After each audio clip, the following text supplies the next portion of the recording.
Hello, Revivalists. I hope you enjoyed part 1 of my interview with Stewart Perrilliat. In part 2, we delve into solutions that solve problems. Stewart touches upon programs that are having real impact, helping inmates cope with life in prison while preparing them for life outside, including parenthood. Malachi Dads is a prison group that teaches men how to parent from prison and co-parent with the moms. These very successful programs soon will be launched across several states and Canada. Just a reminder, if you want to be counted among the Revivalist royalty, subscribe via Patreon. You'll find content not found anyplace else. Start with an easy $5 a month subscription. If you believe in the mission and what you see, consider increasing your subscription level. Of course, there are goodies only subscribers will have access to, so get your subscription now so you can be counted among the founding Revivalist royalty. Enjoy! And I said, man, why don't you want to be a lawyer, man? Why don't you want to be a doctor? Or why don't you want to have your own business and sell houses or sell cars? It said, because we don't see those kind of people in our community. So what do you see? We see drug dealers, we see hustlers, we see pimps. Now we're talking about the real urban communities. We're talking about where the survival mode is. Everybody's trying to make it. I'm trying to dodge a bullet. I'm just trying to dodge a bullet. Yeah. One of the things you had mentioned was the two different anointings, from the one that comes from the mom and the one that's from the dad. Can you talk about that? I think you already touched on it from the father's perspective, but what about the mother's perspective? When people hear Man to Man in the program that we run, they think it's a men's support group or something, Right. But it's not a men's support group. It's a program that helps men to be better men, and they give them the tools that they never had. And so it helps them with working with domestic violence. It helps them, with fatherhood and things like that. And the reason I brought that up is because kids need both parents. Yes. They need a mother and they need a father. And there's different parts they play. A mother is very comforting and nourishing and loving. And not saying a father isn't, but the mother has. But in a different way. It does it in a different way. Fathers are masculine and, hard and, tough. We're hunters by nature.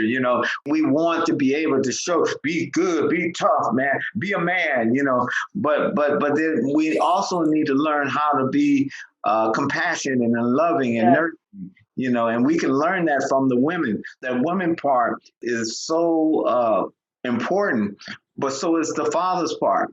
And so that's where the balance comes in, where they have a mother who's very loving and caring, and then they have a father who's the disciplinary and more firm and gives you your foundation and your discipline and your identity, and so they need both. If one of those parts are missing, then that's a missing part of that child's life. If a mother is raising a young boy, she's doing the best that she can, but he's still missing that part of the identity of who he is. And when you look at any man, I don't care who you are, and if you really want to know who that person is, go back 3 generations and you'll find out. Find out who the grandfather was. Find out what he did. Find out what the father did. Even though you don't like that person, he's in your DNA, and that is the seed of who you are. And that's the positive part or the negative part. We have mothers all over the world that are taking on the form of something that they were never created to be. 100%. I did try to be macho. I don't know how else to explain that, but I would, at one point, I forgot what the circumstances were, but I got in his face and I said, "You will never be bigger than me. You will never." And blah, blah, blah. And because I felt like I had to be that firm so he gets the hint that I ain't putting up with this. I don't care how big you think you are, how badass how bad you think you are. As soon as those words came out of my mouth, I'm like, I'm not supposed to say this. I could feel Sometimes we feel like we're pushed to that place because we have to show that we are that person. I don't believe that God created the woman to have that burden. And when I say burden, of being the mother and the father. Yeah, I claim Mother's Day and Father's Day. Thank you very much. So do I. I mean, my daughter said Happy Mother's Day. It kind of messed me up. I was like, but then I said she got it. She got it. And it's not that her mother is not alive. It's not that she doesn't spend time with her mother, but she recognizes, that I am playing dual part. But I know the importance that she needs to have her mom. I understand that. When we talk about the importance of a mother and the importance of a father, it's so important that they learn how to communicate. That's why it's so important that they learn how to co-parent. That mother shouldn't have to work 3 or 4 jobs to take care of that child, which is the reason why she's living in poverty. And while she's working those 3 or 4 jobs, that means that kid is free to do whatever she or he needs to do during that time, because she is not being supervised. There is no structure. There is no boundaries. That's when, the risky behavior, the risky sex, the drugs and the alcohol, because there's no checks and balances. It's important. The woman is having help from the man, and that they learn how to communicate. And regardless if the woman's been hurt by the man, you don't cut the child off because you're hurt. Or the man has been hurt by the woman, you don't just abandon your responsibility because you don't want to put up with her. You divorce her, but you didn't divorce the children. And I'm glad you mentioned that, because you had talked about your parenting in the 21st century and the fact that it's for both parents. And it talks about how these men in prison, how they have to learn how to get along with the mom and vice versa. Please talk about that, because that's so important. There's a program in San Quentin that one of my goals is to take this to every prison, probably in America. It started off in Louisiana. It's called the Malachi Dads. And, right, yes. In the last chapter of Malachi, it talks about fathers turning their hearts towards their sons or their children, children turning their hearts towards the father. And it says, unless this happen, there will be a curse in the land. We're living in that curse in the land right now. I can point it to you. I can show you. I don't need to show you. You can see it. You can just see fathers are against sons and sons is against fathers and mothers. You can start with the president. I mean, when I was in a prayer group, we did Course of Heaven on him. And I could see him curled up in the fetal position in his suit, just bawling because he was abused, he was neglected, and this is the product that we have today. I mean, there it is. There's your easy example of what fatherlessness will do if you don't land up in prison. Yeah. It's and those are the most dangerous ones, is the ones that didn't really have a lot of power, didn't have a lot of authority, that was abused and really didn't have, that influence on other people.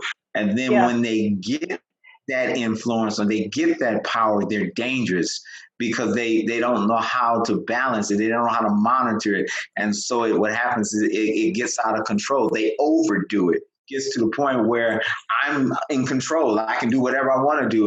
When I want to do it. I remember being in the Marines and had this lieutenant, and you could tell that growing up, that he was a wimp. You could tell that he probably used to get beat up every day. But now he's a captain. And so he wants to flex his authority, his power. When I see other captains come into a platoon or organization, and they would just kind of ease their way in. They will watch the way things were. They wouldn't make any drastic changes or adjustments. They would just let the process work itself and acknowledge it from afar, and then they would tweak it as they needed to. Well, those were the ones that were secured in themselves. They didn't need to prove anything. They didn't need to act as though they were something that they weren't. Like a person that never had identity. Yeah, I get it. If a person never had a problem with women, women is not a problem for them. It's not a struggle for them because it's something that they've always had. And then you got the other person who's never had any women, and he was a nerd or he was a geek or whatever the situation was.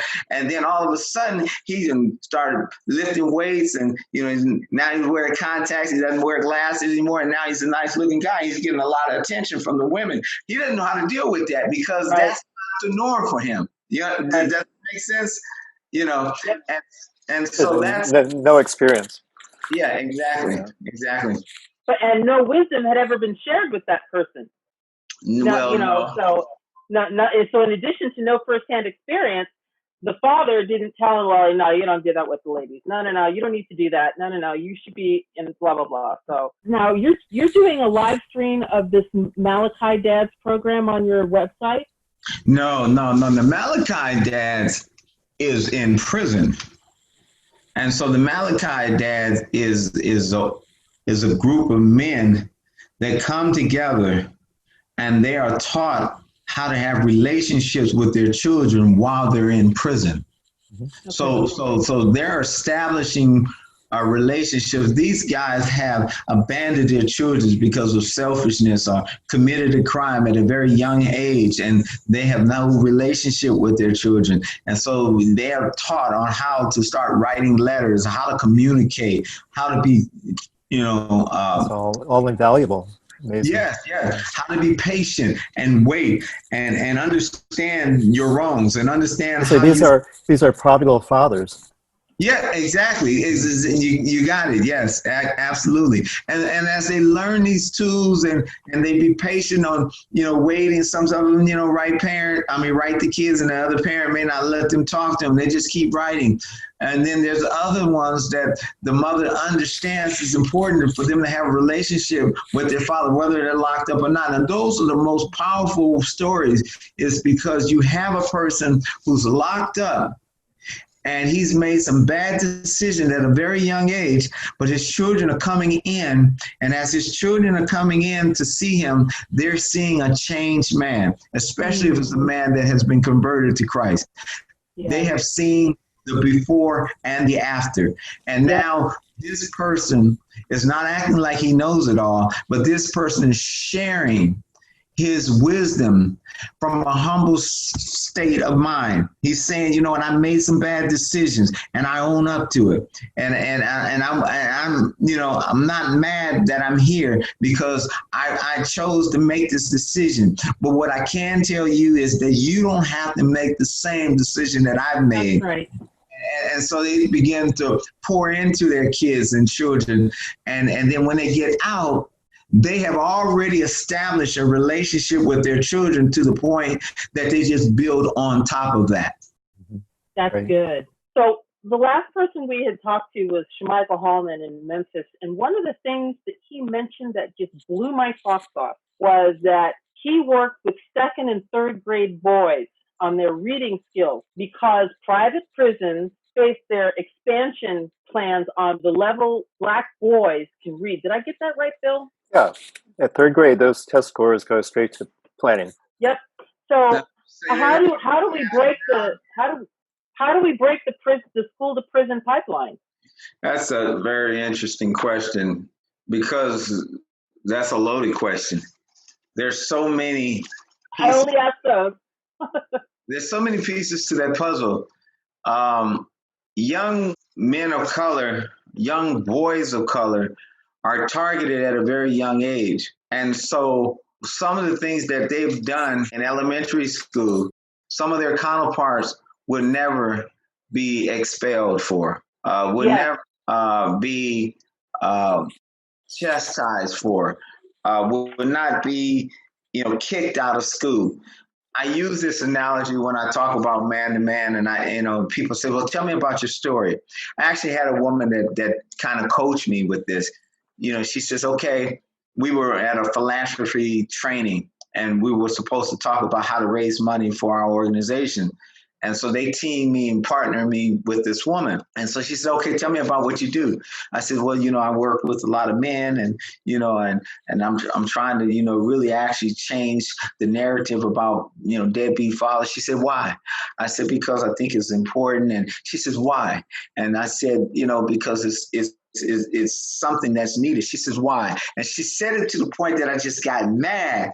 And then I began to tell her, why? I said, you have a young boy that's growing up in a very urban community where it's drug infested and there's prostitutes and there's liquor stores on every corner. And he's got to, wake up in the morning and he sees his mother being beaten by her boyfriend and her eye is black and, and the guy is in the corner and he's strung out with a needle in his arm. I said, then he has to fight through 3 or 4 gangs to school, and when he finally gets to school, they send him to the office because he's late.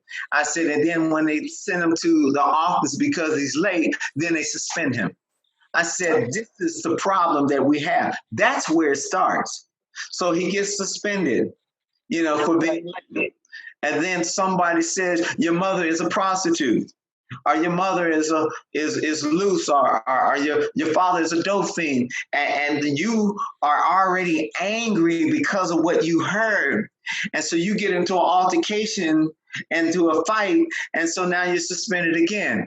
And then the next thing you don't want people to know how you are, and so you act like something that you're not, and so you begin to have to put on this facade that you're just real tough guy, and so now you're fighting every day. So what happens is now when you get suspended and you get incarcerated, because first you get suspended, and when you get suspended, you got this free time. So now you walk in the streets and you don't know what to do with yourself. So then you decide you want to break in a car or break into a house. And then now you are in the juvenile hall system. And so then they go back and look at your school records. And then they say, oh, yeah, he's always been in trouble. Yeah, he's been in trouble since he was in the 1st grade. Yeah, right here, he was truant. He was always late. And here, he got into a fist fight a few times. And we see that he stabbed somebody, and the stabbing, they didn't say that it was self-defense. And the guy was always beating on this guy. So he decided, he was going to take care of it. And so he grabbed a knife from home, and he said, the next time these guys jump me, they're going to get it. But see, none of that is in the record, And so now the guy is in juvenile hall, and he's, now he's going to have to, he's scared to death, right? Because he's so young, but he's around these big guys, and they're punching him and calling him a punk, and you don't belong here, and and so now he's gonna act like he's big, and he's got to learn how to fight and how to protect himself. And then now that he's learning how to protect himself, he begins to hang out with some bad characters, and so he finds himself coming back because now he's starting to like going back there because those are his friends. Those are the people that he latches on. And so he bonded with. So what they say is, man, when you get out, man, we gonna go and do some stuff, man. We gonna, get paid, man. We gonna make this money, and I'm gonna connect you with my partner, man, and he gonna show you how to sell some drugs, or he gonna show you how to do this. And so now you find yourself becoming a professional criminal. And so now the prison is not a rehabilitation center, but it's a place that just helps you to become a better criminal. So then what impact is, for example, the Black Panther movie or President Obama? What kind of an impact are those role models having on these young Black men? In fact, Black men, period. Well, it gives them hope. It's a place that, who'd ever thought there would be a Black president, Right. And so now that allows them to say, I could be the next Black president, or I can be the next president. Right. When you see Black Panther, it kind of lets you know that Black is not evil, that Black is not wicked.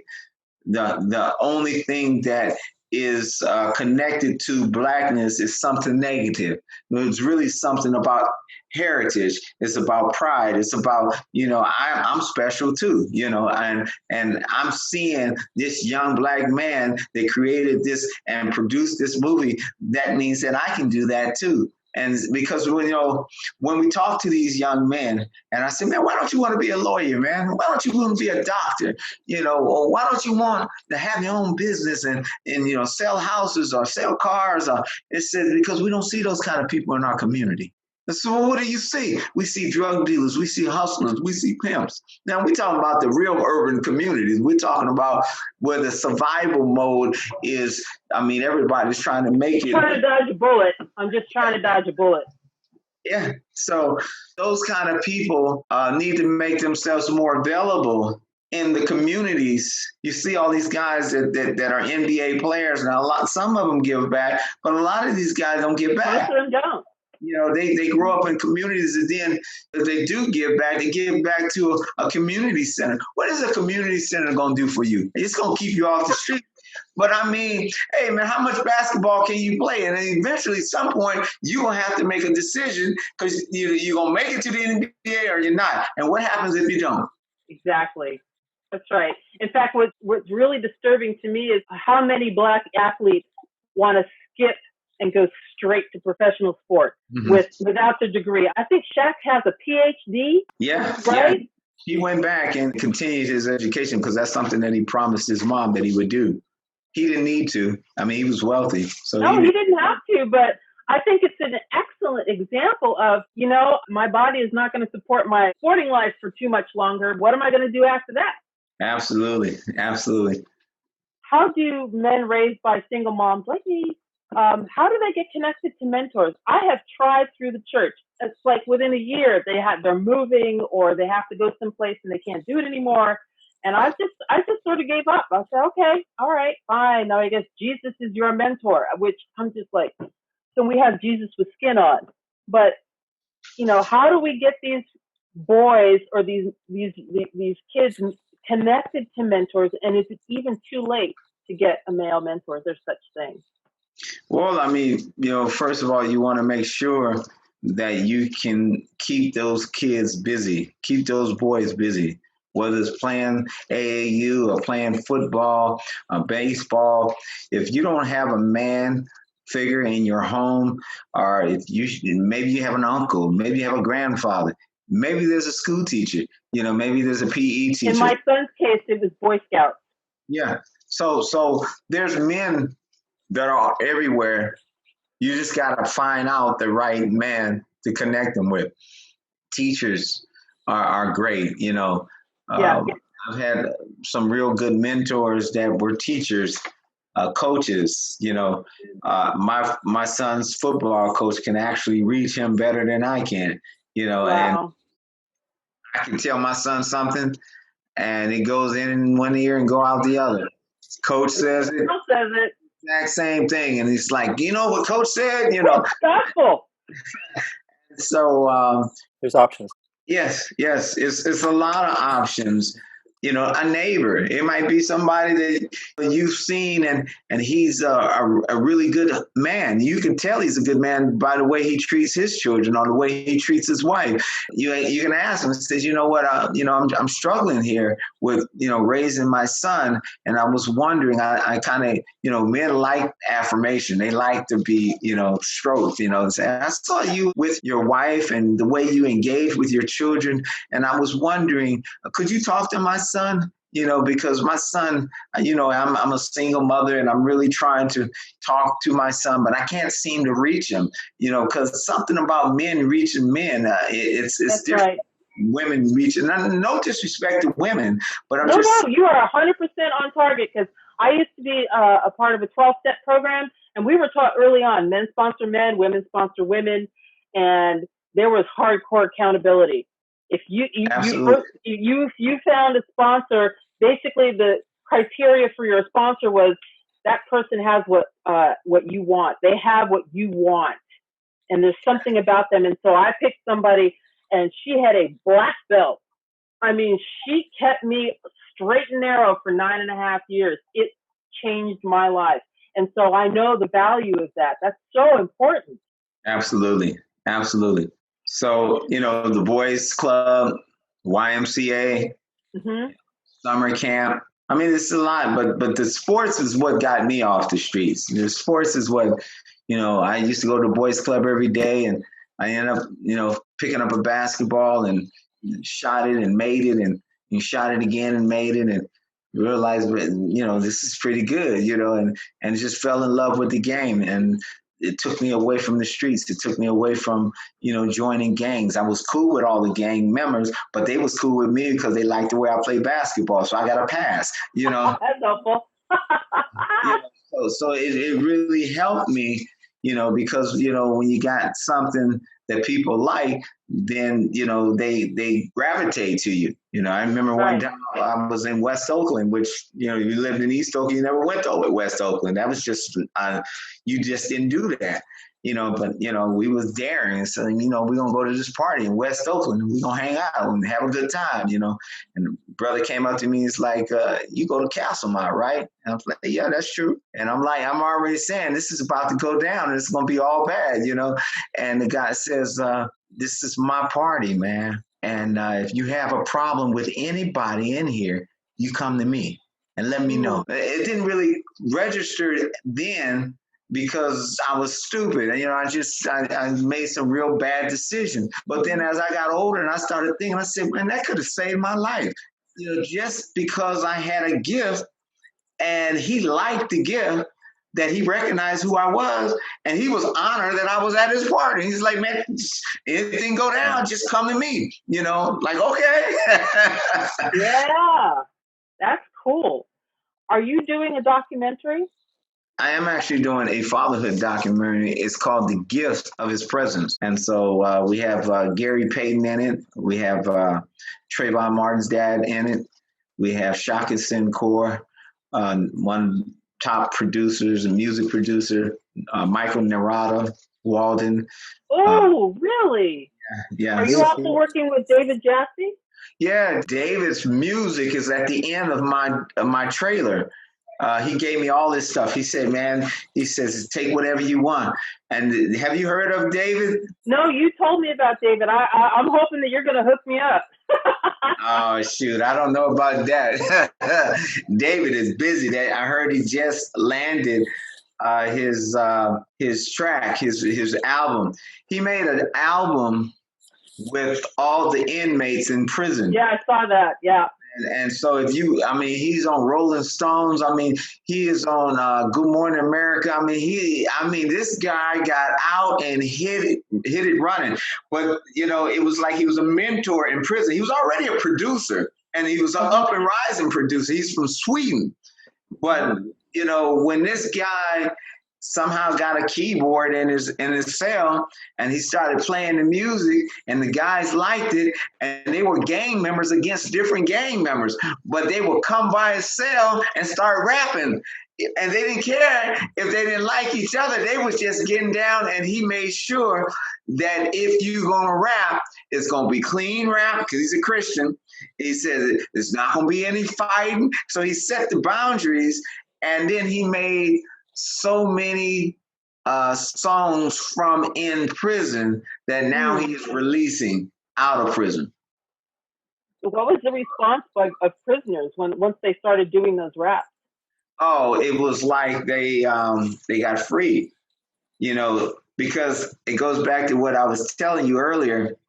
Some people think that the only way that they can communicate is by using curse words. It's harder for them to learn how to communicate without using the curse words, because what it does, it causes them to think. So these guys started rapping, but they couldn't use curse words.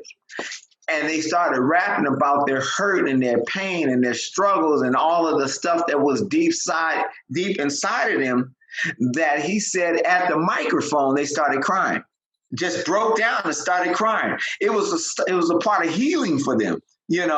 And he got a glimpse of that, and it changed his life.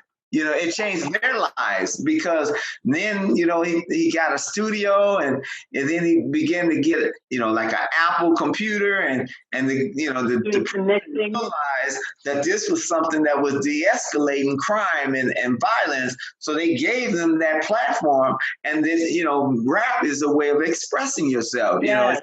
It's like, remember they used to be singing the blues, and, the blues was a way that talked about, their stories, where rap is a storytelling. It Right. tells about their story, but it also heals and delivers them, And a lot of them, it's a common story too, right? So that's something they're sharing right there. Exactly. Yeah. It is a common story because they all can relate. That's very true. It's a very common story where, it's kind of like the gospel, when I share the story of Jesus Christ, before I can tell the story of Jesus Christ, I tell my story. Well, Right. most of the time when I'm telling my story to somebody who's where I used to be. So it resonates with them in a way that is more powerful than the story that they've heard about Jesus Christ. That's what made Jesus Christ so powerful. It was the fact that he could use parables. When he talked to sheep, when he talked to shepherds, he talked about sheep. When he talked to the fishermen, that was the rap in his day, right? that was the rap in his day. Tax collectors, he talked about money, talked about prostitutes, he talked to the harlots, and so, the religious leaders, the Pharisees, they hated him because they was like, what is wrong with him? He hates getting through. He's tax collectors and notorious sinners, but they loved him. They loved him. It's like, where you staying at, Jesus? Jesus said, I don't have a place to stay. He said, can I come stay with you? Sure, come on over. So yeah. When are we going to see this documentary? Well, when we finish funding it, we actually need like another couple $100,000 to finish it. People don't really. All? Well, I don't know. Have you seen the documentary 13th? No. Okay, you've seen it, right? Yeah. Well, you need to see it. It's on Netflix. It talks about the 13th Amendment. Do you know that it cost them $1 million to do that documentary? Yeah, it's amazing. $1 million is nothing for a documentary. So, we're trying to raise the funding. We did the trailer just to let people see what we can, but we have so much footage, and we need to, get help with people to do the editing. We need people to help us, with the lighting. We need people to help us with, so much that different people play parts, to be able to give a really good product. Yeah, but you just need a good story, which you have, so it'll happen. That's really exciting. And it's and then you have to put people in there that people know. If you just get a bunch of people that nobody knows, they don't. But they say, "Oh, Gary Payton, he's a Hall of Famer." Shaka Sinclair, oh man, he's an activist. Shaka Sinclair. There's gotta be. Yeah, there's gotta be a way for you to raise that money. There's gotta be interest out there, enough interest, especially with the BLM movement this year. Especially. Well, we've missed a lot of opportunities because we didn't have the money. They had the Black Film Festival last year. Yeah. The topic to the Black Film Festival last year was fatherhood. It was your time isn't. No.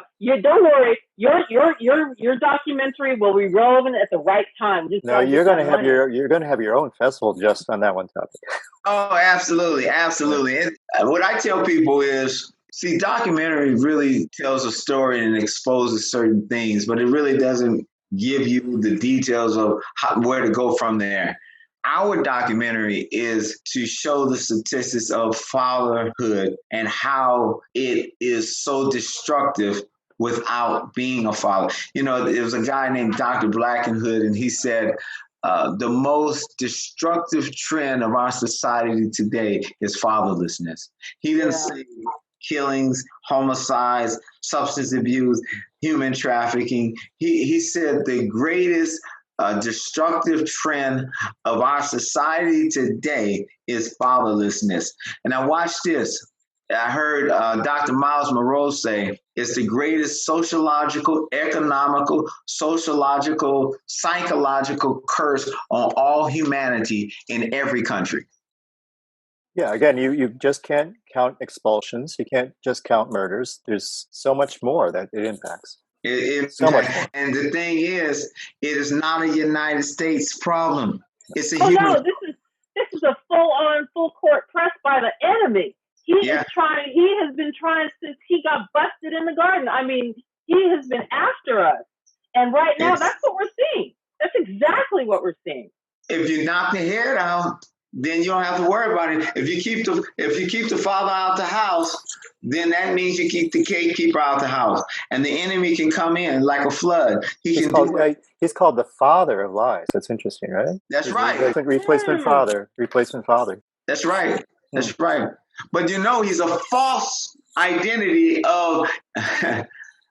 Well, same thing. He's going to give you what you're lacking, He's right? a shadow of the father. That's the same thing. Same playbook. He's going to give you what you're lacking. Yes. So it's important, that we finish this documentary, because what the documentary is going to do is it's going to point people to what we do. The documentary is only to bring awareness of the importance of what we do. And why is it important to have fathers? Well, look at the documentary. And then you see the statistics of all the men are being in prison, and the large numbers of men that are locked up. This is not a small thing, right? This is something really big. So when we're developing the questions to talk to you, do we have 2 questions? No, we have these many questions. It's not a small thing at all. Absolutely. No, it's so intricate. And to put a cap on it, the Lord told us how to pray. Our Father. Absolutely. Well, the Bible says, honor your father and your mother. That's right. Then he gives you a promise. He says, and you'll have long life. You'll have long life, yes.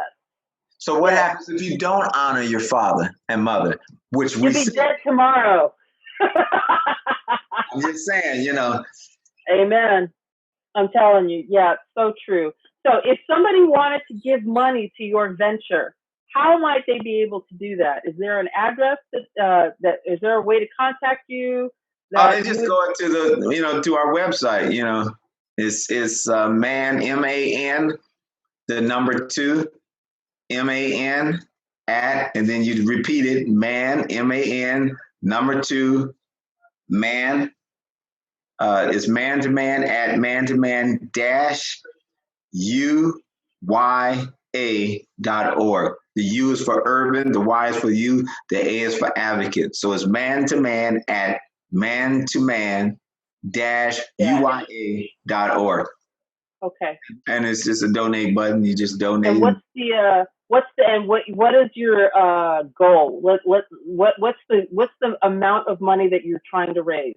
$1 million, 500,000? What would make this work? Well, I mean, to really do what we're trying to do, we need $1 million. Yeah, I mean. All right, there it is. He needs $1 million. Get him $1 million. The Lord, we have treasures in heaven. We're just asking for a down payment right here. So, well, see, $1 million is. Let me tell you what that $1 million does. Wait, it's not. I heard it's not for Stewart. No, let's correct that. No, you spread that across the number of people. Divide that by the number of people who are being impacted. It's pennies.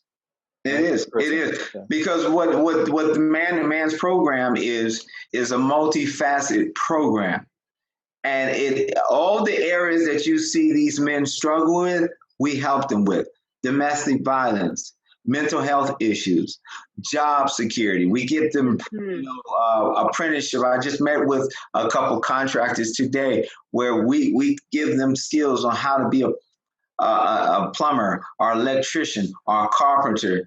We're getting ready to teach a coding class, teaching kids how to be computer programmers, giving them the tools that they need so that they don't have to sell drugs, that they can get the education where maybe they don't want to go to college, but they're good with their hands. So then we're giving them a trade so they can make. And PG&E is hiring these young men at $50 an hour. I guarantee you. Come on now, come on. That's good. That's good news right there. And then the man-to-man program is not just restricted to the Bay Area. I mean, like you saw, we host shows in Canada. I mean, just like you and I talking, they're having conversations in Canada about man-to-man. We're getting ready to launch in Canada. I've been asked to take it to Ghana, Norway, New Jersey. And so when you talk about this $1 million, it's really capacity building. It's to create staff, training, material. We got an online class now, so we have to, it's the whole shebang. It's to cause men to live a better life, and we're here to provide them the tools so that they can be successful. Yeah, and we should emphasize that it's not just a documentary movie; it's all the resources around it. Right? Yes. Got it. Yes. Well, I really appreciated talking to you. I hope we can talk again, because this is a never-ending subject. There's so much to it. And I really, we're going to have to talk more, even if it's offline. But yes, thank you so much for coming. We can go for another 10 hours, but I just, I know, right? I learned so much and appreciate your sharing. It was just amazing to see how God's working through you. Thank you. Well, thank you so much. It's always good to see you again, Bill. Yeah. And thank you so much for having me on your show. You know what? As much as I can get the word out, I'm telling you, you will see in the near future, man-to-man will be in every city in America. God willing. And as long as we can get it into the different countries, they got the problem in London. They got the problem in England. They got the problem in Africa. And so what we can do is we'll start working at one place at a time, and until we can start changing this, narrative that fathers are not supposed to be present in their lives, or they're deadbeats, and that they don't care about their children. That's so far from the truth. There are men that want to be engaged with their children, and they run from their responsibilities, not because they don't want to, but because they don't know how. So good. Well, thank you all for joining me for this episode of Revivalist Conversations. You can find me on Facebook at the Revivalist News Network, and you can also catch me on Twitter at Revivalist News, and TikTok. I'm on TikTok at Revivalist News. Come see what I'm doing. You can see my dogs and see what I look like without makeup. All right. Well, so I just want to say one final blessing. Just be at peace. Walk in peace. Peace out. Amen. God bless you. Thanks, Stewart. Thanks, everyone, for watching. Thank you. Bye-bye. Bye.